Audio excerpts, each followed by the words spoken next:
Ruin My Childhood. Thank you for listening to Ruin My Childhood. I'm Kat. I'm Mike.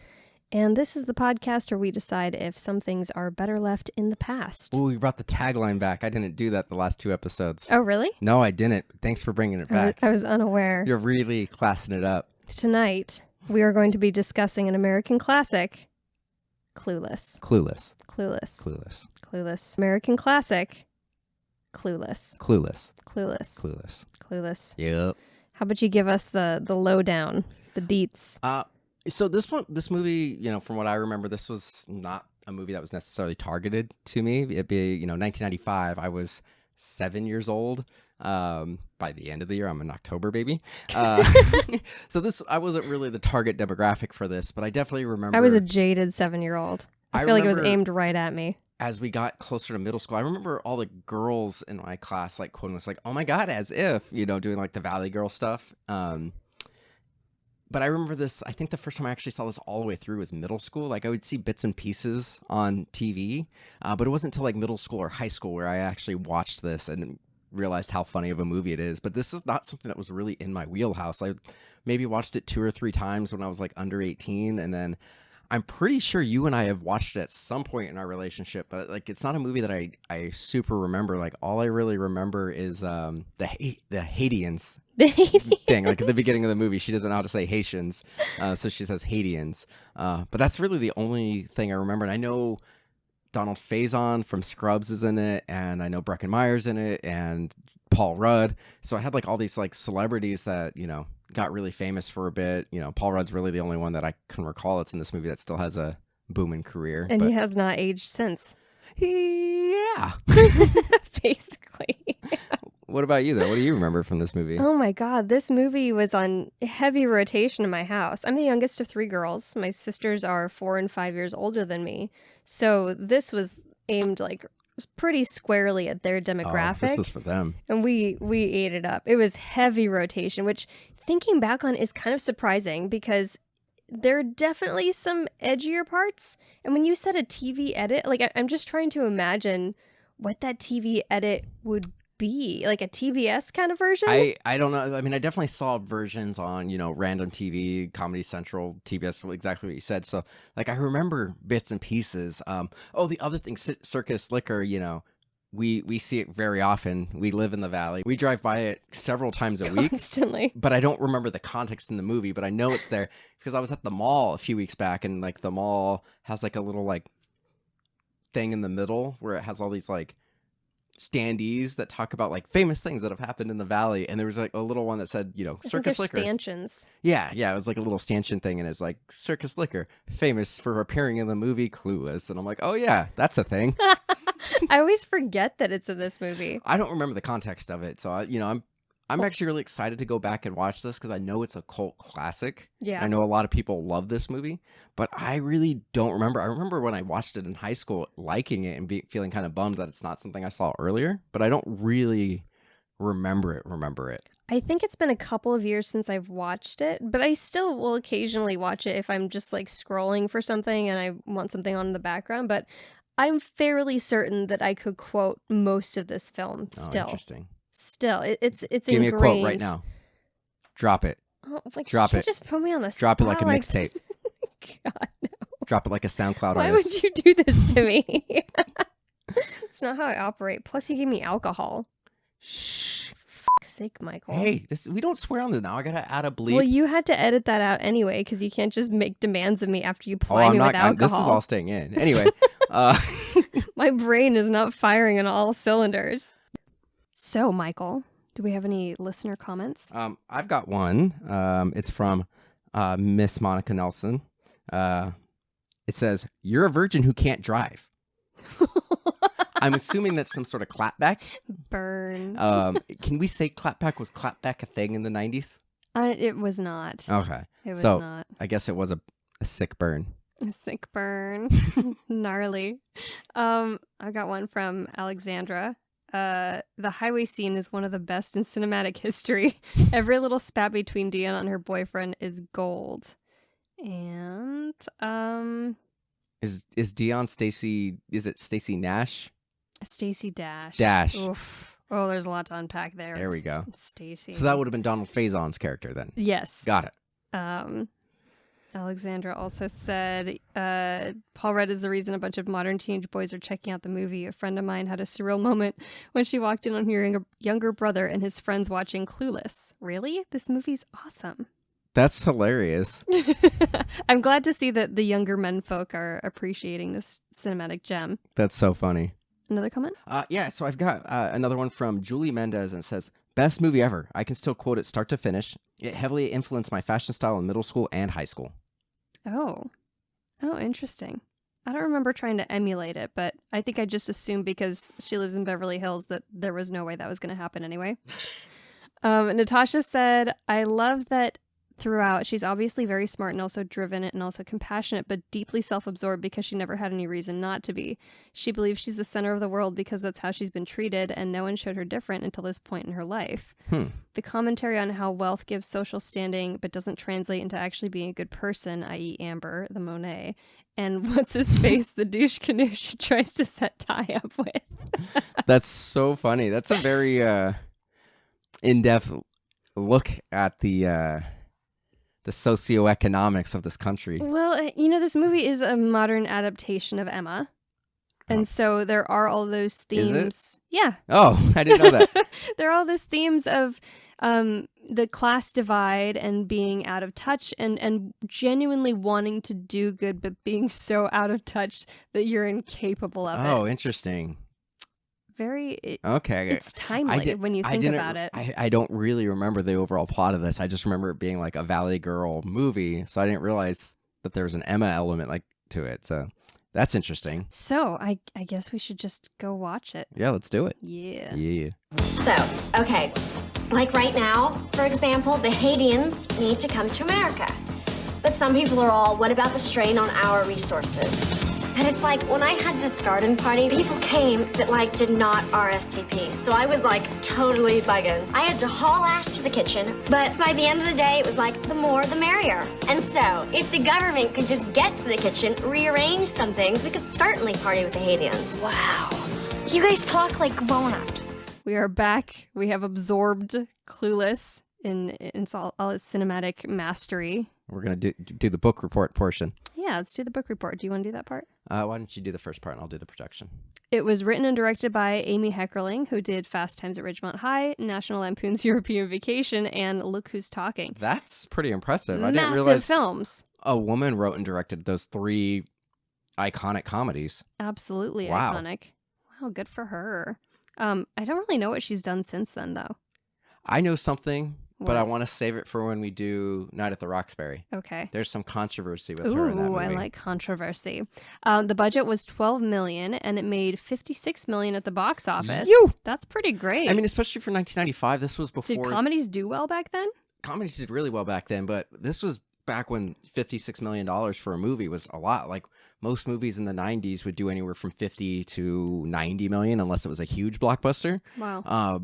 But this was also, you have to think of, they didn't pay, like right now, if a movie costs 200 million, they spend the same amount of money marketing it. So you can really, that's why movies like Marvel movies have to do $1 billion to break even, because they're going to spend 250 million making the movie and then another 200 to 300 million marketing the movie. Yeah. So you have to make a ton, but this was pre-internet, pre-YouTube, pre-online Facebook stuff. So it was really, a few buses and some TV ads. And then this was also when all the movie studios were owned by, the TV channels were owned by movie studios. So like, this was a Paramount movie. They owned MTV and Nickelodeon, so they didn't have to pay for advertising on the airtime for that. Right. So, and, I mean, they got a freaking fantastic movie for a pretty low budget, because none of these people were really that famous at the time. Nobody. This has a Rotten Tomatoes score, critics 81%, audience 76%. That surprises me, because it's a cult classic. That is odd. I wonder if maybe people who are actually scoring things on Rotten Tomatoes are approaching it from more of like a studious standpoint. You know what it probably is? So I actually... Men. Ding, ding, ding, ding. I actually looked it up. I didn't read, there's like 125,000 reviews on this, but I went through and I just clicked read all, but like it showed, some high scores, some low scores. Okay, but what's the gender skew of Rotten Tomatoes? Low. Well, it's pretty even because it's a user score, but of the first 20. Really, you think that they're? I think it's probably equal? pretty even. But when I was going through it, and I just I don't think there's a chance in hell that there are more women than men using you're probably I think it probably But skews like 75% every male. negative review that I And saw men are stupid. was written by a man. Well, there you and go. Men are stupid. 75% of the positive ones I saw were written by women. So, yeah, I think it is probably a little toxic masculinity that brought that down. But I'm surprised that 76 only, like most movies have a higher audience score than critic score, like almost all movies. So that's Wow. pretty surprising.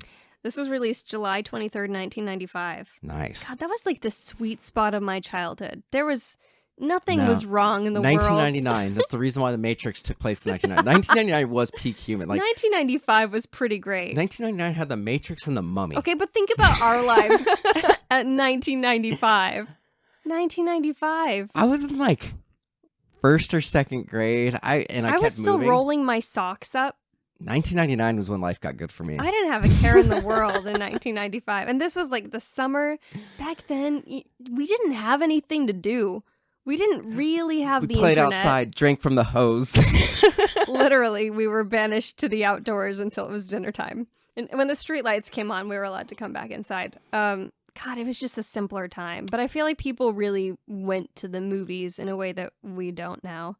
And it was such a great part of our childhood, being excited about what was going to come out and actually going to the opening weekend and talking about it with your friends and unpacking everything and then going to see it again. What's nice about this time is also like spoiler culture wasn't a thing. So, you know, people would see the movie and say how great it was, but people didn't really want to spoil things. And now, like, you look at like Moon Knight, and I had to stay off the internet all day yesterday until I got home and was able to watch it because I knew I was going to see a spoiler for it. Oh, So it's so good, that though. was, yeah, pre-internet was nice for movies. Would you like me to tell you a little bit about how this movie was made? I would. Excellent. So this was actually originally going to be a TV series. Fox approached,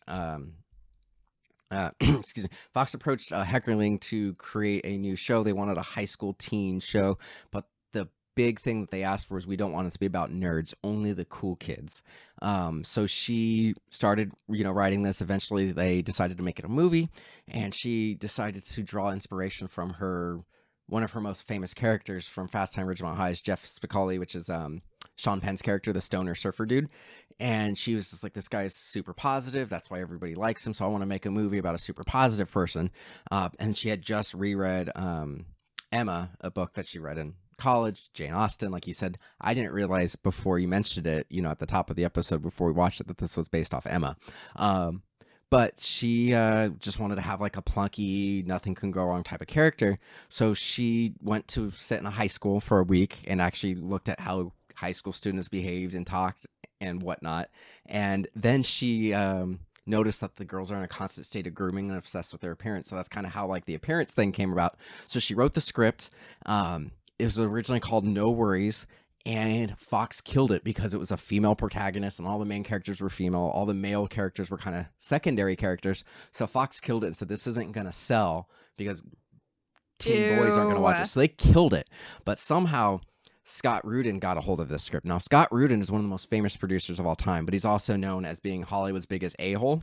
That's a quote from New York Post, and the most feared man in town from the Hollywood Reporter. But this guy produced No Country for Old Men, Uncut Gems, Lady Bird, Fences, The Girl with the Dragon. Gems? Yep. The Girl with Dragon Tattoo, The Social Network, South Park, Bigger, Longer, Uncut, School of Rock, Zoolander, Truman Show, Addams Family, and 8 of the 10 Wes Anderson films that have been made so far. Aggressively male. And then he also is a big Broadway producer, and he produced Book of Mormon, Hello Dolly, The Humans, Passion, and Fences.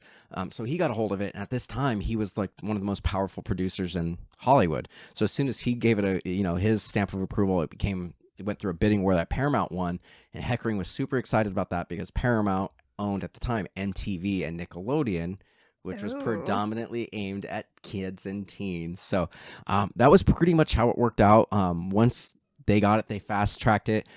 It only took 40 days to shoot the movie. They shot it in all these different places in Los Angeles. Damn. They shot it at the Westfield Fashion Square in Sherman Oaks. They had a concert scene with the Mighty Mighty Bosstones, which in 1995 is a pretty big deal. But yeah, there's a lot of iconic Los Angeles in this movie. That's pretty much how it got made. Once Rudin got involved, they just kind of let it go. Do you want me to read the legacy part? Do it. Let me know. The film became a surprise sleeper hit of 1995. Clueless opened in 1,653 theaters on July 19th, 1995, and grossed 10,600. Just say 10 million. And it grossed $10.5 million on its opening weekend, which led to a ranking of second behind Apollo 13. Wow. Nobody's beating Apollo 13. The box office success brought the then largely unknown Silverstone to international attention and earned her a $10 million multi-picture deal with Columbia TriStar. Damn. The film developed a strong cult following after its release. In 2008, Entertainment Weekly selected Clueless as one of the new classics, made a list of 100 best films released between 1983 and 2008. That's a weird timeline. It is a very strange timeline.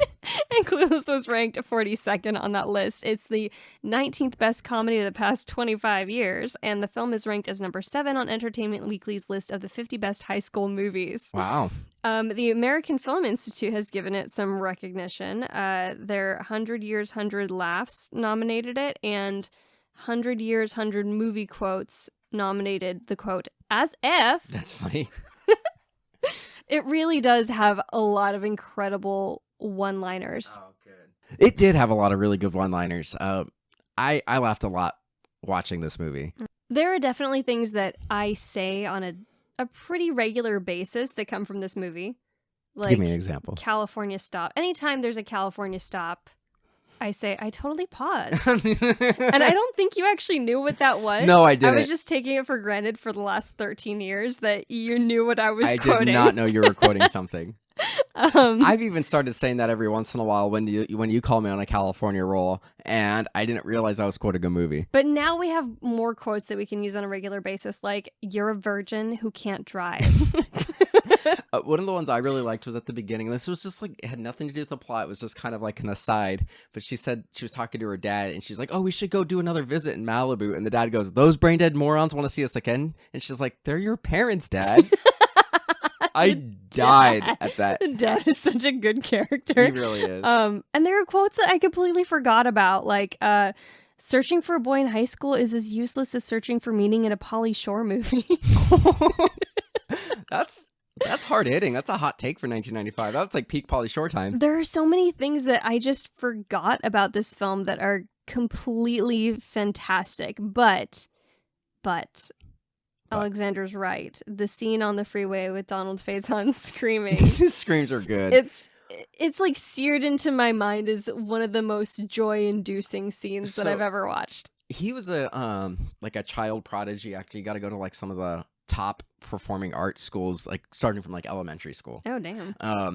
And I'm a big fan of Scrubs, and he is a very good screamer. He has some amazing screams on that show. So yeah, and the braces, the fact that he has so funny. Braces, well, what's funny is they added that for the character. I love it. In real life, like, he got braces in like season 2 of Scrubs. So he had to, like, there's episodes at the beginning of season 2 of Scrubs where like he kind of like has a little bit of a mush mouth because he's learning how to speak with braces again. Oh geez. So he had to he didn't have braces and he got them for this movie? Or I guess. Were they I always wonder about that because you see so many people who are working with like mouth appliances and weird things and stuff. And I mean, I had Invisalign for 2 years and I never got to the point where I did not lisp with them. That just takes a level of mastery that I don't think I've ever achieved. I had braces and like it was really just a couple of days where you lisp, but you kind of get used to it. Really? Yeah. I don't think I could handle it. Another quote favorite. My plastic surgeon doesn't want me doing any activity where balls are flying at my nose. Well, there goes your social life. Ooh. So good. What were like the standouts from this for you? Or do you want to do a summary? Yeah, I'll do a summary really quick. Summary. It's very loosely based off Emma. It's really just she successfully sets up her teachers at the beginning of the movie because she got like a C in a class, and she realizes that she's really good at setting people up. So she tries to set up the new girl. Like she kind of does like a Mean Girls / I can't think of another movie where like they adopt the new person and like try to make them popular. But she sets up Brittany Murphy tries to set up Brittany Murphy with a popular character and doesn't really work out. So she realizes she's not the best at setting people up, and she also sets Brittany Murphy up to be this really popular girl, and they kind of become rivals for a little bit. And then she falls in love with her former stepbrother, played by Paul Rudd. But it's really just Cher, played by Alicia Silverstone, kind of being humble throughout the movie. Like, she gets mugged. She realizes that being popular can just be pulled away from her really quick. And then she realizes that you need to love the person who takes care of you, I guess, even if it's your former stepbrother. But yeah, that's the movie, really. Interesting take. I think what stood out to me most this time watching the film that I never really thought about that much was the class divide and how it's illustrated, and how the working people, because she's surrounded by people who are working for her father throughout the entire film, they put up with so much. They really do. Silently. And you just see their nods and their glances, and it's so heavy in the film. And for some reason, it didn't really register to me that much. I think what registered more for me at a younger age was her relationships with her friends and her relationship with her family. And that's it. But there's this whole other like class hierarchy and the employees and how they factor into this scenario and how it jars their worldview when that's rattled by one of these people. What's interesting, like you bring that up, like there's a part, it's like roughly halfway through the movie, I'd say, but she's talking to their housekeeper, and she talks to Josh, played by Paul Rudd, and says something like, "You talk to her, I don't speak Mexican."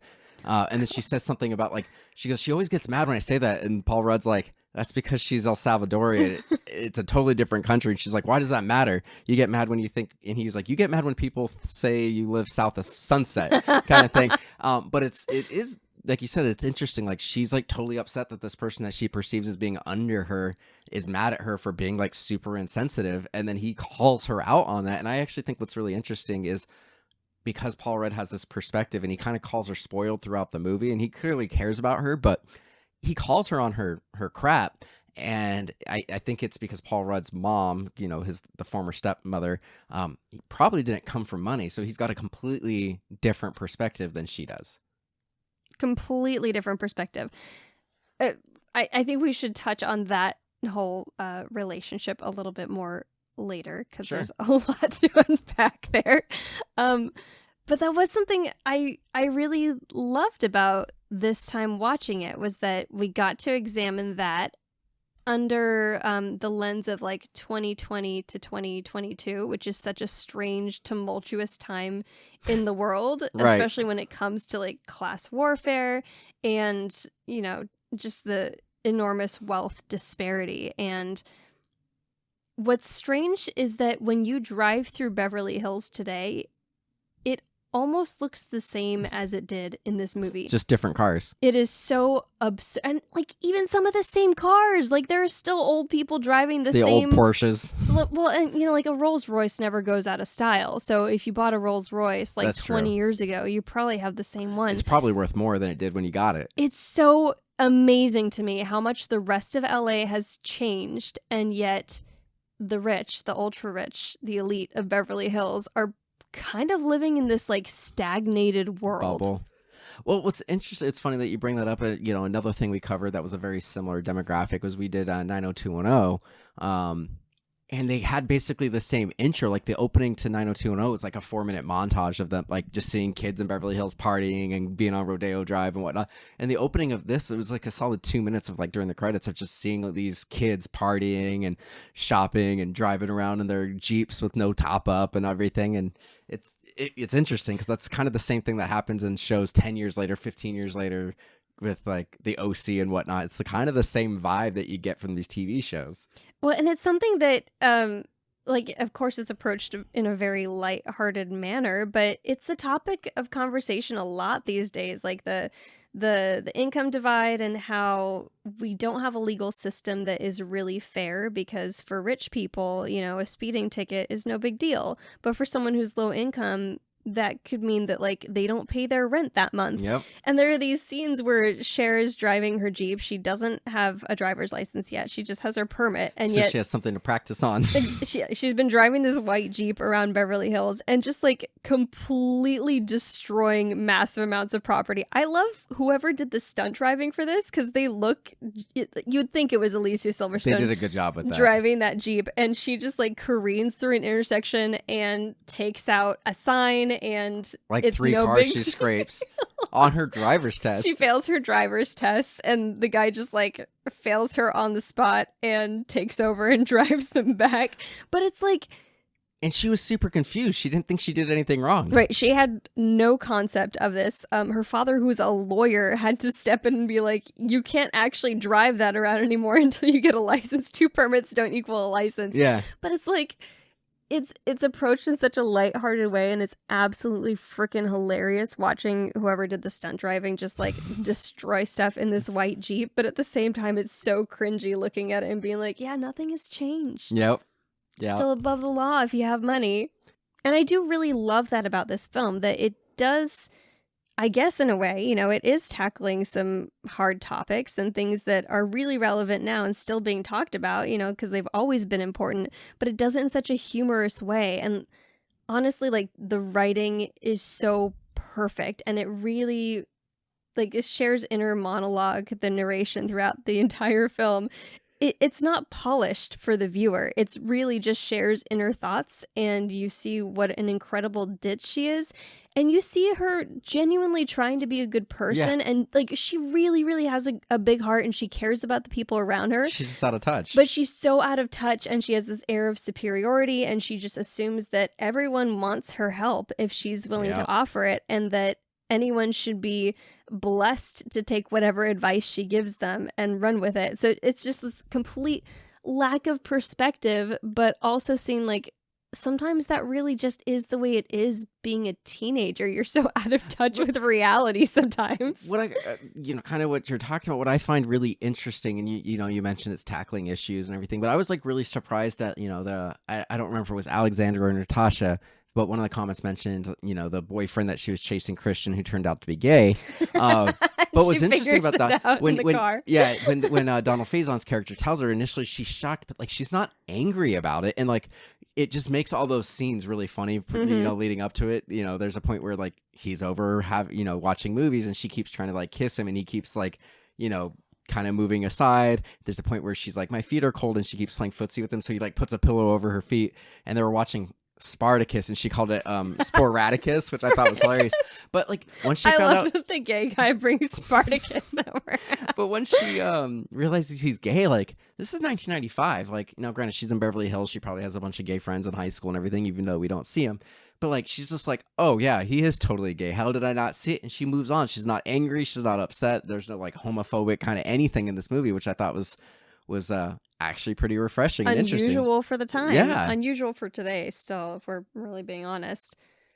Yeah, absolutely. And then like the Haitians or the Haitians part, like even though, it turns out that was a real like slip from Alicia Silverstone. She really mispronounced that, and they kept it in, and it's hilarious. But when you look at that, like she's clearly out of touch, but she's naive, but still has a good heart and believes in doing the right thing. So like the whole thing is, should we be taking in Haitian refugees, which unfortunately, we're 30 years later, and Haiti has had a bunch of different, earthquakes and everything where we've had to, take, the world's had to take care of them. It's like, God, it's still relevant today. But she was just like, it doesn't say RSVP on the Statue of Liberty.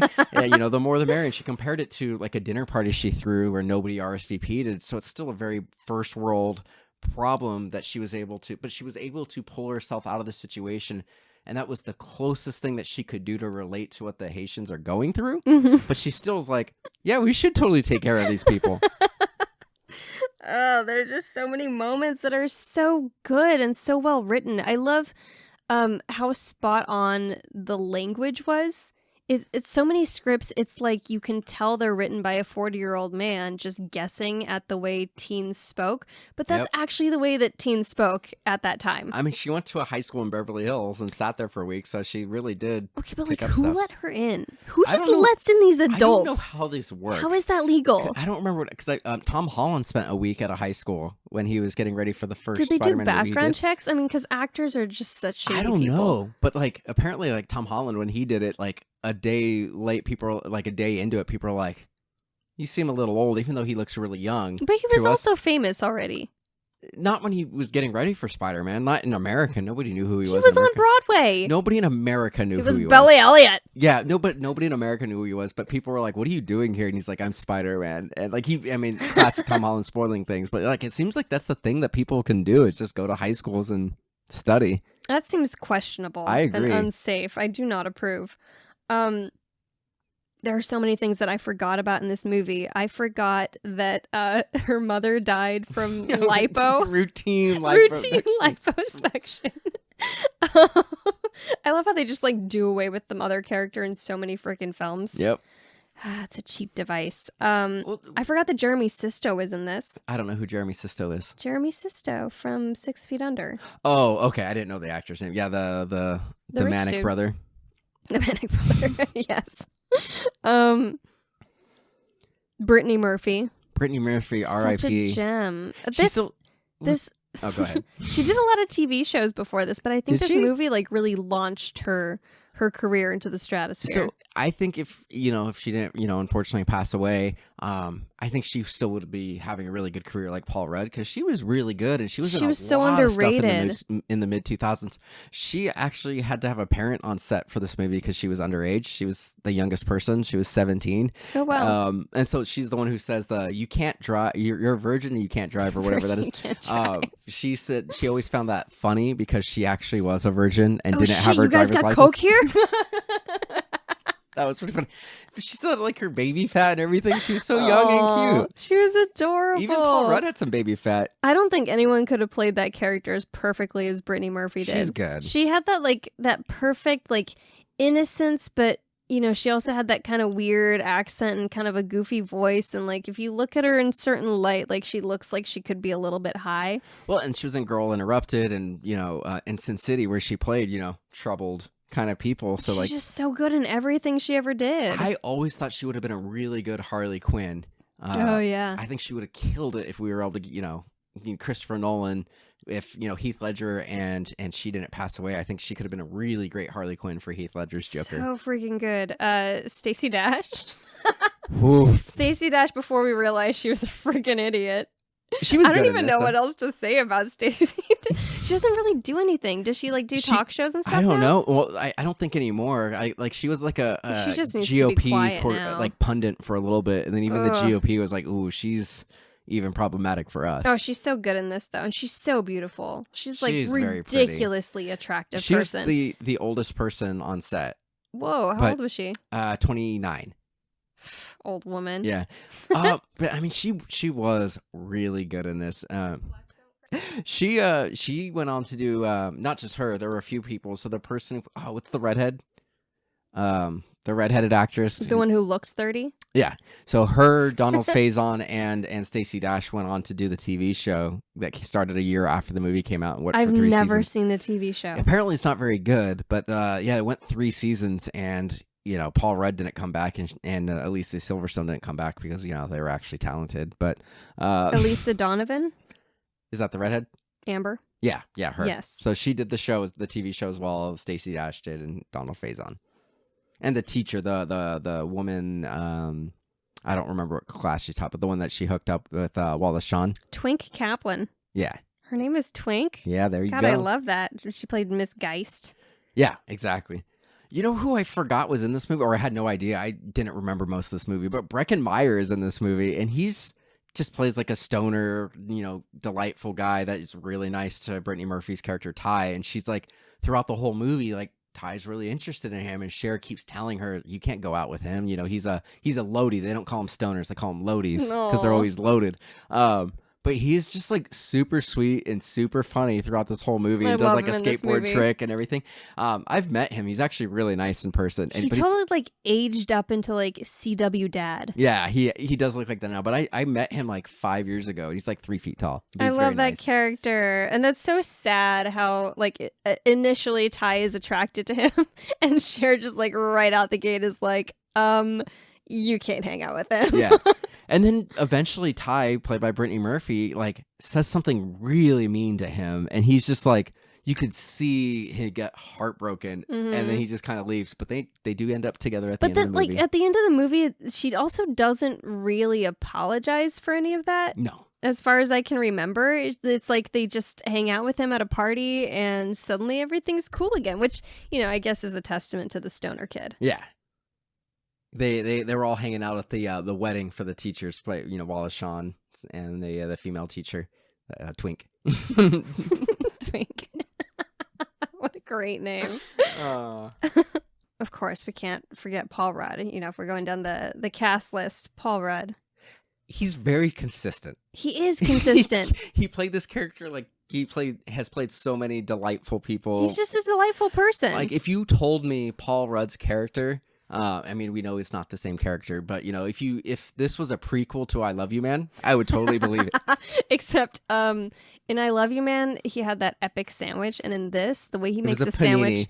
the way he makes The this sandwich is so I never noticed before, but this dude, this son of a bitch, he takes the bread, he puts it down on like a paper towel or some shit. He puts like Stop swearing, man. He puts a slice of turkey or whatever on top of it. Then he takes a knife full of mayo and puts the mayo on the turkey and then just puts the top piece of bread over. Like, who makes a sandwich like that? It is offensive. When And we saw disgusting. that, you were like, did he just do? You were like flabbergasted. You're like, rewind. And you know, like, I get it, because so many times you're given an action to do in a scene, and especially if you're like making something with food, you don't want to necessarily do it a bunch of times in rehearsal. So like maybe you'll kind of like pantomime it in the rehearsal, and then you'll do it in the first take, and it just does not work because you haven't rehearsed it, right? You don't want to be like wasting these supplies on set because it's real food, and, Right. and they have to reset it. And you can scrape off some stuff, but a sandwich is pretty hard to undo and then redo. So I get how things happen, maybe like the second or third take that just don't make any sense, but then sometimes like this makes it into a movie, and you're like, who makes a sandwich like that? What on earth was he just like trying to fit it in with the lines, and that's what happened? But still, like, how much less? It would have been the same amount of effort to throw the glob on the piece of bread and then smash the piece of bread on top. Anyway, that's just something I never noticed before, and it's gonna haunt me for the rest of my life. Yeah, that was odd. He actually had a really good line where, like, after she sets up the teachers, and then she successfully makes Ty popular, and this is before Ty kind of turns on her a little bit, or before she gets jealous of Ty's popularity. But she says something along the lines of like, "Oh, I've done so many good deeds. I just want to do good for society." And Paul Rudd just like, as an aside under his breath, is like, "How about sterilization?" I was like, "Oh."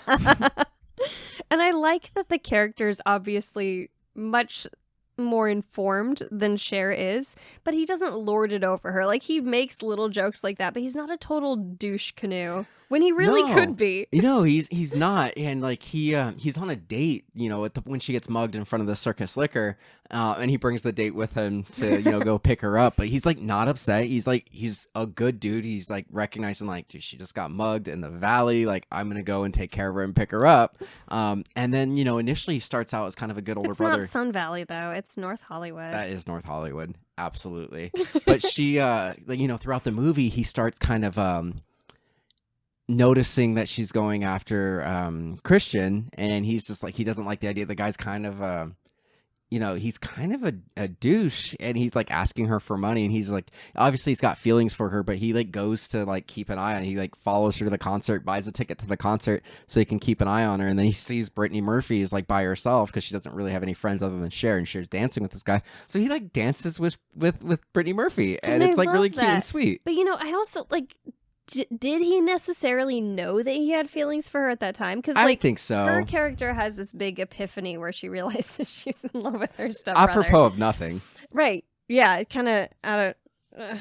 She sees him dancing with Brittany Murphy, and she's kind of like, that's weird. And then like it takes some jealousy for her to realize how she feels about him. So I mean, like, his character maybe didn't necessarily like understand where his motivation was coming from in being there for her, but I do get the sense through most of the movie that he is just trying to be a good big brother. And that's what makes it weird. It makes it so weird because he is a good brother. The dad looks over at him when he's like, "You really gonna let her go out with that guy?" And like the dad's like, he's like, "I'm gonna go check it out." And the dad's like, "Yeah, you go and do that." And he looks at him kind of like out of the side of his eye. It is really weird because he does kind of take on this role of a good big brother that she decides to date at the end. It's like, yeah, from a legal sense, there's nothing wrong. And she says that they were briefly so you know, clearly the marriage with his mom didn't last very long. Didn't they say they were married for like 5 years? Well, no, they got divorced 5 years prior. Oh, okay. So, you know, I mean, she was supposed to be 15 in this movie, so she would have been 9 when they got divorced. But Paul Rudd would come to stay with them on vacations because when they mentioned that he's coming, she's like, "Why is he here? He's not your stepson anymore." And he goes, "You divorce wives, you don't divorce kids." Kind of thing. So like the dad clearly cares about this kid, you know, Paul Rudd. It's complicated. But it is like, it's you know, she was only 9 and everything, so she probably really wasn't into boys. So it's like, you know, she really only knows him as a teenager, but it is weird though. Like I that is one of the things that I love about this movie is that it shows like a spectrum of the American family. And like, let's be real, there are a lot of American families that are kind of weird and twisted and complicated in that way, and people who don't necessarily know what their relationships with their former step-parents are, and it's just it's interesting territory to examine in such a risky manner. And I do applaud that the writer's ability to somewhat pull it off. And you know, speaking, you know, to heckling the writer and director of this, you know, there's throughout this movie, Cher has to do a couple of debates, and then like she always is paired up with Amber, who's just like, she barely did a debate. Like, what am I supposed to do to respond to that? But like, even though all of her responses and her arguments were naive, they were ultimately good. They just, you know, lacked any actual academic weight because there was no, you know, sources or anything like that. Wallace Shawn comes down hard on her for that. But like they're unresearched and unstructured. But she has it exactly. But like her heart's good and she's smart. Like she's able to recognize where her gaps are in life and apply them and go, well, this is the closest I can relate as a first world person living in Beverly Hills to, you know, third world places. But she is smart. She has a good memory because there's a point when she's like hanging out with Josh, played by Paul Rudd, and his date when they go and pick her up from being mugged. But the date says something like, she quotes Hamlet, and she's like, "Oh, that's from Hamlet," and she goes, "No, that's she goes, "That's not correct." I remember Mel Gibson. Yeah, and so she's like, "I study Shakespeare," and she's like, "Well, I'm an expert on Mel Gibson, and he didn't say that. Polonius said it." So it's like, she is smart. She just doesn't apply herself. Well, she didn't have the focus that she needed to get the grades, basically. Yeah. Well, I mean, the dad is more proud of her for negotiating. So she had mostly A's, but she got a C in debate and she got a C in whatever class Miss Geis taught. I don't know what it was, but she was able to talk them into it after she smoothed them and got them to, you know, be happy because they were getting laid, essentially. But she is smart and she knows how people work, even though she's a little disconnected. So it's interesting that the dad is proud of her for that, you know, talking, you know, negotiating better grades as opposed to being academically smart. But it takes a street smart and it takes the smarts of knowing how to talk to people, manipulate people to be able to do that. Well, it took motivation. Yeah. I think, you know, not that I would watch this movie, but I would love to know what happened to the Cher Horowitz character, like where she ended up in life. Right. I think that'd be very interesting. She'd be a great lawyer. She would be. I absolutely think she would be. And yeah, I think it's just so interesting that, you know, the same character, if she had just a slightly different upbringing, would be, I think no matter what parents raised her, she would be a successful person. It would just be a different way of being successful. Like she naturally is gifted and smart, even if she doesn't appear that way. Exactly. Sporadicus. That's so funny. The cookie dough. Oh my God. There's so many things in this film, and I don't know why it wasn't something that stood out in my mind as something that I love about this film, but the timing. The comedic timing is absolute gold. It really is. If this film did not have a superior editor, it would not be as good as it is, because so much of the comedy is just in the way that you hear things. Like when she's getting ready for her date with the gay boy, and she said, you should always have something baking when a boy comes over, and she just takes like the entire tube of cookie dough and plops it onto a baking tray. And there's so much comedy gold in just the sound of the dough hitting the pan. And then she forgets about it. It's just smoking, and she's like, ah! It's so good.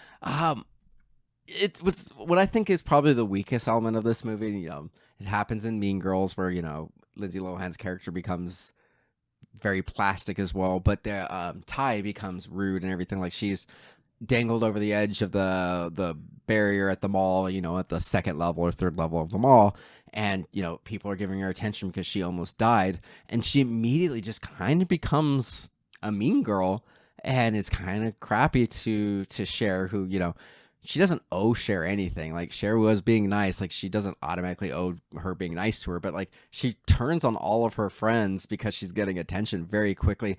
I felt that turn was too quick.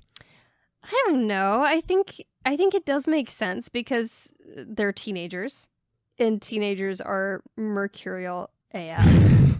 And also, like, she was the new girl in town, and Cher just made her an experiment. Like, she immediately scooped her up as, like, you need a makeover. And she wasn't really allowed to just be herself. And it wasn't until she kind of stood her ground and stood up to Cher that she was able to rekindle their friendship in a more authentic way, where she was able to be herself authentically in that relationship and still be appreciated by Cher. I agree with that. I just feel like, I think, like, when you look at Mean Girls, which is a more contemporary movie, even though that's still, 15, 16 years ago at this point. Makes me feel so old. But, Lindsay Lohan's character had a slower turn to the dark side, and then she had her redemption. Like, there's little bits where she compromises her integrity, and it gets bigger compromises. I kind of wish that there was more than just this one incident that kind of flipped their friendship. But at the same time, I feel like that character's narration is also a 30-year-old looking back on her 15-year-old self. Whereas Cher's inner monologue and the writing of this film just feels so authentically teenage in a way that I have not seen any other film replicate. I think my problem with that is more from just I don't think you're wrong that it's probably more accurate for a teenager who suddenly gains popularity. And, in that scene, Cher is trying to knock her down a peg by interrupting her story, even though the story is an exaggeration, no longer even remotely close to the truth of what actually happened. But that's what teenagers do. They exaggerate the story and whatnot. But I just think from a narrative standpoint, I think you're right that is more accurate to how things work. I love the authenticity of the teenage angst. That's true. And I just think as a story, it would be more interesting to see that slow turn to the dark side. Right. I would have liked to see some of the teenage boys tortured a little bit more. Yeah, it's interesting. They were like some real toadies. Yeah, they're pretty awful. Yeah, like the whole, what's interesting, like Donald Faison's character, even though like he's very misogynistic and calls her woman and everything, she keeps telling him not to. But then when she calls him out on it, like I don't remember what the explanation is. He goes, but it's actually this, and he tries to like flip it like it's actually an empowering thing, and like Dion actually kind of buys it, and I was actually impressed with it to an extent. But it's also like, this guy clearly doesn't actually believe what he's saying, right? But like it's just like pseudo feminist nonsense that a high school girl would be like, oh, my boyfriend's actually sweet and understands the plight of a woman, even though throughout the movie he's like, she's upset with him for clearly cheating on her because she found like a braid in the car, and he's like, that looks like yours, and it looks nothing like it. I do not wear polyester. And then he's like, are you on your period, woman? So it's like, but like there are high school boys did say that kind of stuff to women or girls. Yeah, they pretty much only said it for the benefit of their friends. I love that Christian Cher makes him out to be this like big character in her head, and she has such high stakes for their relationship, and like she wants her first time to be this, you know, perfect event, and she's decided that it all hinges on this guy. He's so well dressed and he has a great car and he's just like well groomed and everything that she expects in a man.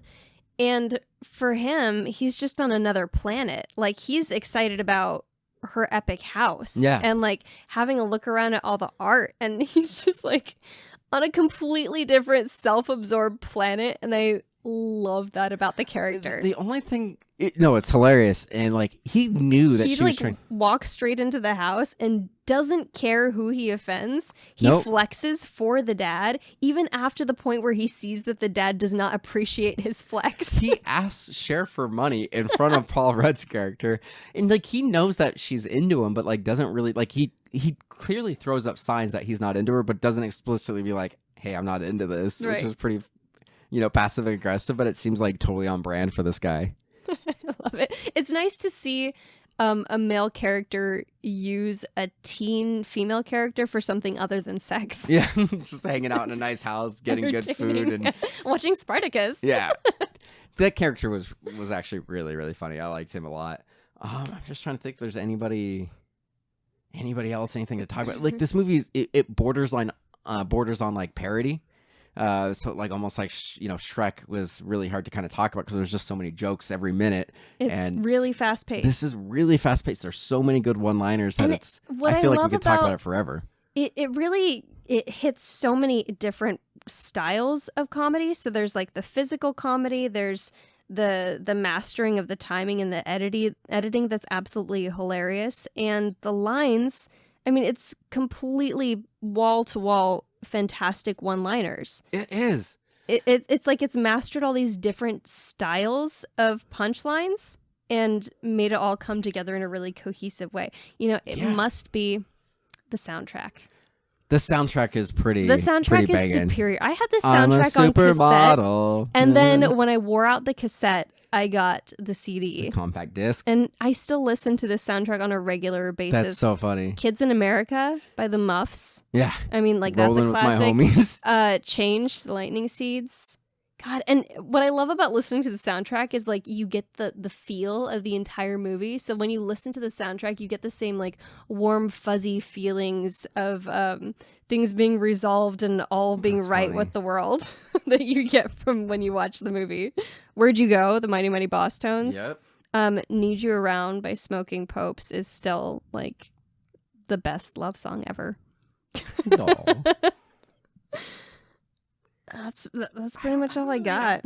It was a really fun, enjoyable movie. Like, this was not one that was part of my wheelhouse as a kid. Like, I saw bits and pieces of it. I remember all the girls my age and girls a few years older than me, like my cousins, who loved this movie. But yeah, it wasn't my wheelhouse. But watching it as an adult, I had a really good time watching this movie. Like, my notes end at the mall scene when Brittany Murphy's dangling over the edge of the rail.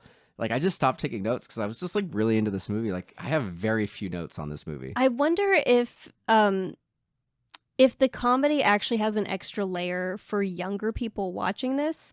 Because, I mean, for us, like, when it came out, everything was very modern. And there was actually some technology that was a little bit ahead of what we could expect. Whereas, like, now most of the time when we watch movies or TV shows, the tech is like 10 years behind for some inexplicable reason. Like, cell phone interfaces suck. But in this film, Cher had an app for her entire wardrobe. That's right. Like, it was kind of ahead of its time in that regard. But at the same time, we had like giant cell phones. So I wonder if like Gen Z kids watching this think that might be like an extra layer of comedy that doesn't really read for us. One of the things that surprised me was there's a lot of talk about who are virgins and whatnot. Like, early, I don't remember what the context was, but like, during the first interaction with Brittany Murphy's character, they say something like, it's different here. She's like, "Oh, you don't have to worry, I'm not a virgin."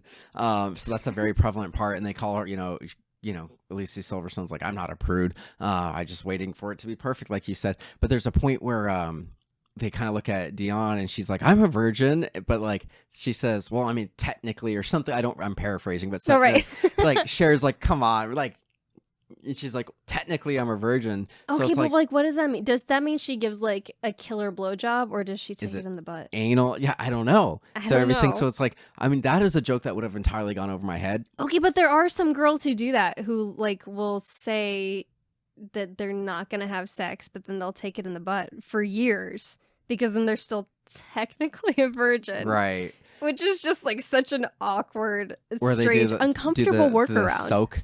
Soaking, it's stupid. I feel like any penetration I is. agree.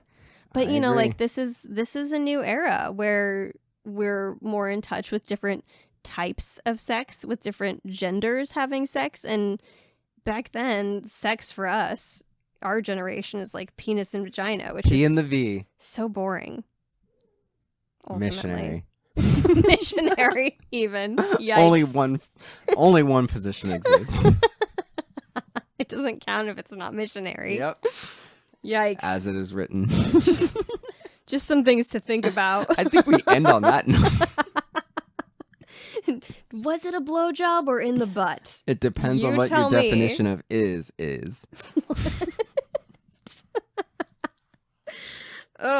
So, I guess, you know, there wasn't really anything to ruin of your childhood with this film. No, not really.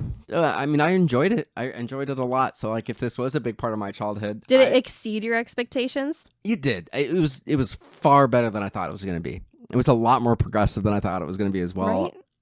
Was that? Right? Yeah. I enjoyed the movie from beginning to end. I took very little notes on this movie. You know, I knew I was going to enjoy it because I always enjoy it, but there's so much that I didn't really think about before, and it's fun to watch these things in the context of today. I think even when we started this podcast, God, how many years has it been? So we get the Barry Technically- Bonds asterisk because we took a year off. So we've really been doing it for like 4 years. Okay, but 4 years ago, I think if we covered this movie 4 years ago, my takeaways would have been very different. You think so? I think so. I think like post 2020 to 2022, Post 9/11. it's just like such a traumatic time in our history, and it really Yeah. reframes things in really, really drastic ways. Reminds us of the days before we had microplastics in our lungs and blood.